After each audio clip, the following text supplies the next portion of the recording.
Hello, welcome to the Shark Tank brought to you by the Yearbook class. My name is Ellen. And my name is Ellen. Athletics at BFS have become increasingly popular over the past few years. One sport that has caught the attention of many high school boys and girls is basketball. As the weather grows colder, our basketball players practice harder to compete in the upcoming SCAG tournaments. Let's see what the hardworking team members and coaches have to speak about this progress.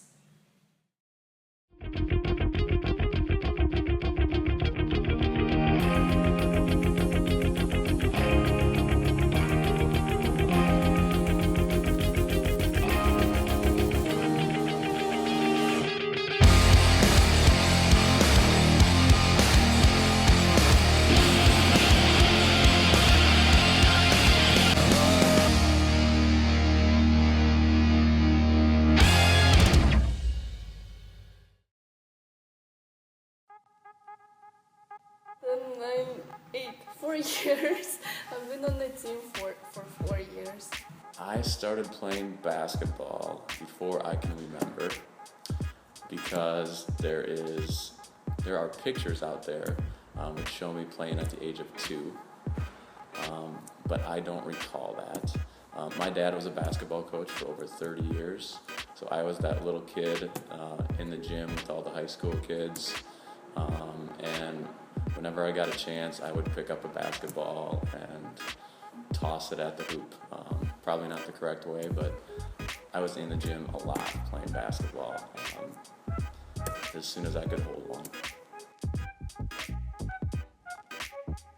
We're at a 5 right now in terms of readiness.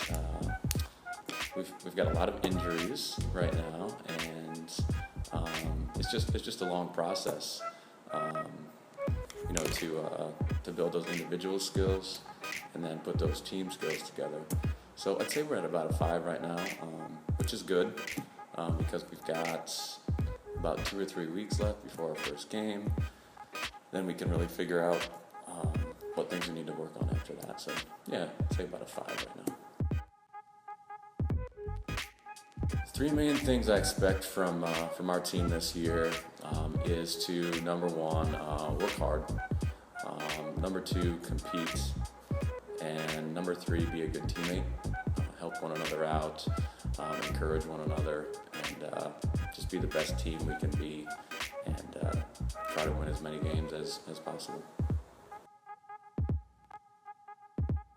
I think he's doing well on making us run and shooting and learning some new places. Main goal for this basketball season is just to compete at the highest level that we can compete at. Make sure we're always playing our hardest, make sure our heads are always in the game, to give us the best chance at winning.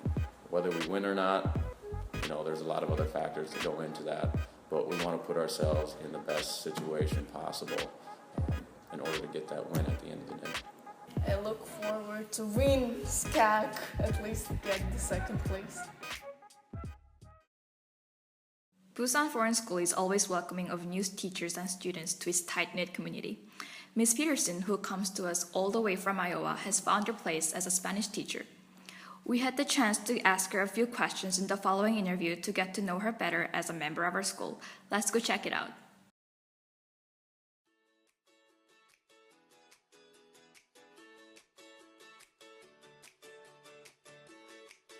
I come from a really small town in Iowa. I didn't necessarily choose Korea. I just knew that I wanted to teach abroad, and I saw a list of jobs, and the job that I have was the best and that I could find, and I did some research about Korea, and it seemed awesome, so I applied. Another one of my favorite things about Korea is just that it has everything. It's got the mountains and it's got the beach. So I've never lived in a town that has both of those things before, so I just feel like there's always something to do, something I really like.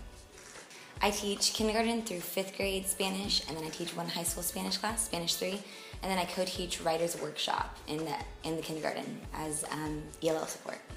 If I wasn't a teacher, if money wasn't an object, I would just want to travel and maybe study more about language and different things like that. If I was going to be doing a different job, maybe speech pathology, it really interests me. Something about me most people don't know is that I used to have a pet raccoon. Actually, I've told quite a few people that. But yeah, I used to have a pet raccoon and almost every other kind of pet that there is. Possum, rabbits, everything. Not in Korea. I do at home. I have a dog named Ringo. He's an Australian Shepherd. So he's 2 years old, but I left him at my dad's farm. He's happy there, but I miss him. Shrek. A great person, I think, is someone who is true to their words, someone who backs up everything they say, and is a good leader and a good role model. A good role model for others.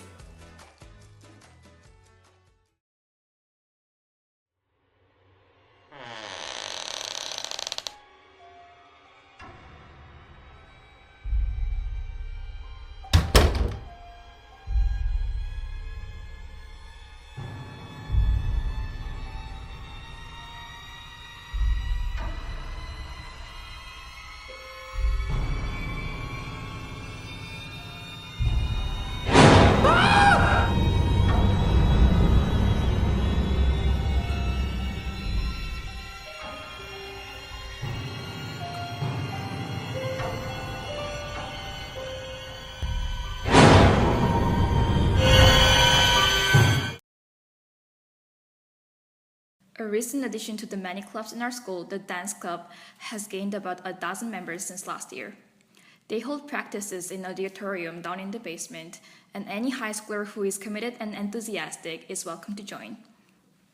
Co-founder Subin Bey and the new member Rodney told us more about this dynamic and entertaining club. So tell us about this club.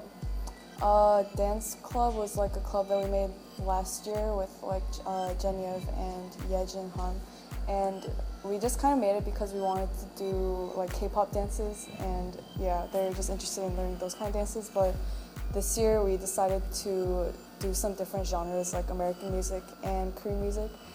Dance club, it's about people just having fun and dancing it to their favorite songs.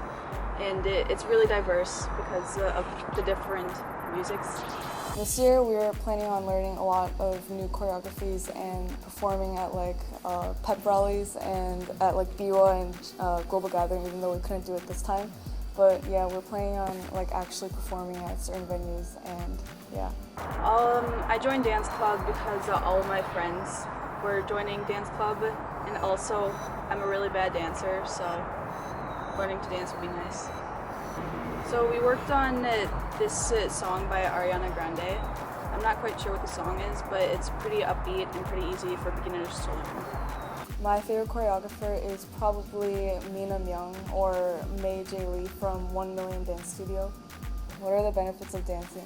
Well, first of all, it's fun and it provides you with exercise, and you can do it like anywhere. You don't need to like go to a gym or anything, and you can just like go home and like dance to any song that you want to. And it also creates like teamwork if you learn with like a bunch of your friends and stuff. The outcome for dance club, I hope it is for everyone to learn a full music video and like master it and memorize it, and also perform at pep rallies and maybe other things.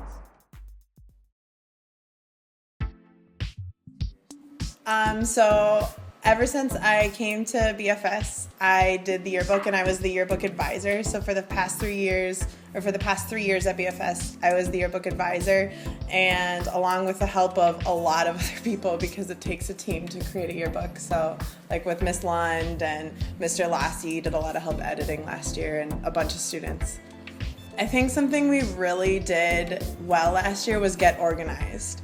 So what we did is we created schedules and we had timelines that we needed to meet, and We didn't always meet our deadlines, but Miss Lund really tried to get us there. And last year we really improved our journalism aspect of the yearbook.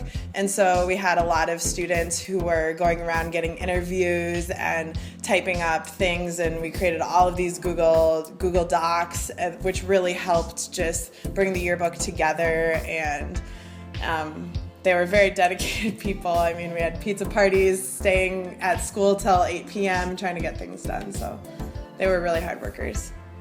I think one thing that would be really great if we all improved on was not being afraid to get our picture taken, because the yearbook is all about memories, and it's so important that we get those candid photos of events that happen throughout the year, so we can keep them as, you know, that memory, and to look back at the pictures and think, oh wow, this is really cool. But if people, you know, hide like this or hide their face, or then it doesn't allow us to have those candid photos that really help create those memories in the book. My advice would be to keep on your deadlines as much as possible, and because that's a very important part of it, because then otherwise you feel so far behind.